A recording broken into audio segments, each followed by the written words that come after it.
નમસ્કાર મિત્રો, કેશોદની જનતા ઘણા લાંબા સમયથી એટલે કે 2-2.5 વર્ષ થયા જેનો આતુરતાપૂર્વક રાહ જોઈ રહી હતી અંડરબ્રિજનું કામનું એ આખીરમાં જે ચાલુ થઈ ગયું છે. મિત્રો, આ વિડીયોના માધ્યમથી જોઈ શકો છો કે જેસીબી વડે બિલકુલ પાટાની નજીકથી ખોદકામ ચાલુ કરી દેવામાં આવ્યું છે અને જે આ પાટા જે આપને ચિત્રમાં દેખાય છે ગડર દ્વારા બનાવ્યા છે એ ખોદકામ કરી ને ત્યાં આ પાટાને બદલે એ ત્યાં ફિટ કરી દેવામાં આવશે ને ત્યારબાદ એની નીચેથી ખોદકામ કરી ને તેમાં જે જરૂરિયાત મુજબ જે પુલ બનાવવાની કાર્યવાહી ચાલુ કરવામાં આવશે.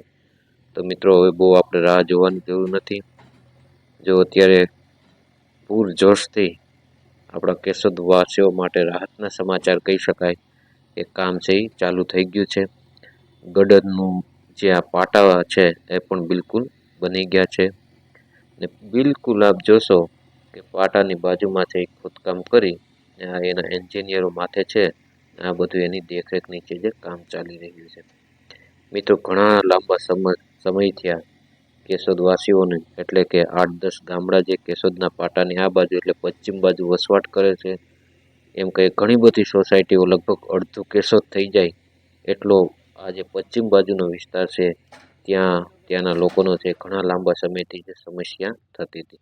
મિત્રો, આપ ચિત્રના માધ્યમથી જોઈ શકો કે આ 4 ચોકથી આ રેલવેનું જે ફાટક હતું એનું જે અંડરબ્રિજનું કામ છે એ લગભગ પૂર્ણતાને આરે છે ને જે આ પાટો છે એનું જ કામ કરવાનું બાકી છે. બાકી બંને બાજુ આપ જોઈ શકો ચિત્રમાં કે બંને બાજુ છે કામગીરી થઈ ગઈ છે.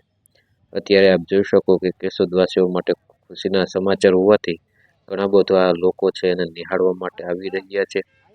બિલકુલ પાટાની બાજુમાં જે જૂના પાટા હતા એ કાઢ્યા છે ને એક પાટો જે મેઇન છે એ અત્યારે રાખવામાં આવ્યો છે ને ત્યારબાદ એની આજુબાજુ ખોદાઈ જાય ત્યારબાદ જે ગડરથી બનાવેલો પાટો છે એને રાખી દેવામાં આવશે.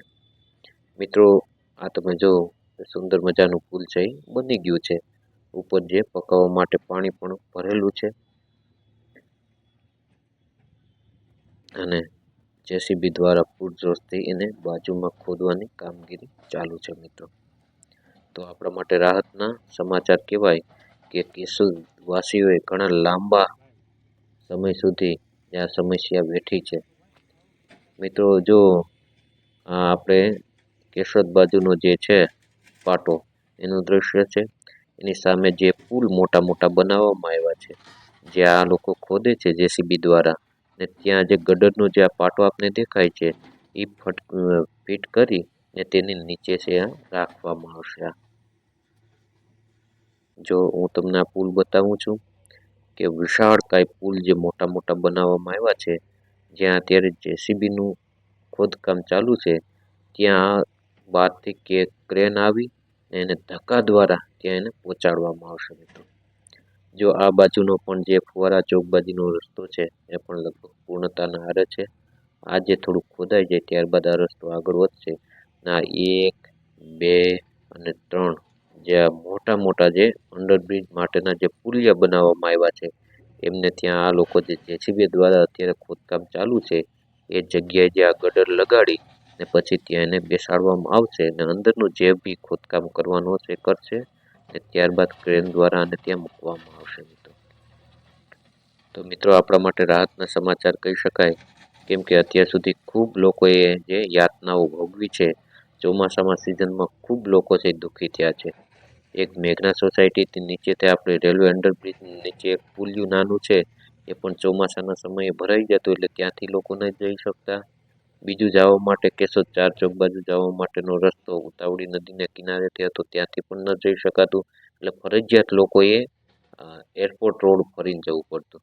જો મિત્રો, આ એના ઘણા સમયથી હું જોતો અહીંથી રોજ નીકળતો એટલે કે લાંબા સમયથી એના કારીગરો જે મજૂરો હતા એણે લાંબા લાંબા ગડરો છે જે આ ખૂબ જ ભારી ભરકમ એમાં પાટાનું નિર્માણ પણ કરી દીધેલ છે ને આને ક્રેન દ્વારા ત્યાં લગાડી દેવામાં આવશે. મિત્રો, તો આપણા માટે રાહતના સમાચાર છે ત્યાં કમ્પ્લીટ થઈ જ ગયેલું છે.